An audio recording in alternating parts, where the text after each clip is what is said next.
এই বাংলাদেশের প্লেয়ার গুলারে কোথায় দিয়ে দিল আছে কোনো লাভ নাই। কিলের কাছে ওরা এটা 5 বছর বাচ্চারে মানে নামে দিল উপর থেকে ভালো খেলবো। আপনারা বাংলাদেশের জনগণরা সবসময় আমাকে বাংলাদেশ ক্রিকেট টিমের প্লেয়ার করে ছোট করে কথা কন। একটা 5 বছরের বাচ্চা আমাকে দিয়ে ভালো খেলবো তাহলে দেন নামায় দেন। 5 বছরের বাচ্চা তো আপনার কোলেই আছে, নামায় দেন দিয়ে আমাকে দিয়ে ভালো খেলে নাকি।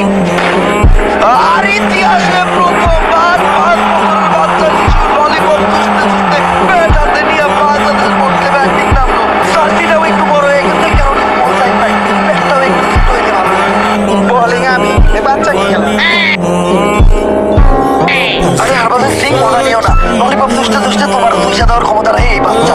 বোলিং এ হারবাজার সিং বল করলো, আরে বাচ্চা তুই আবার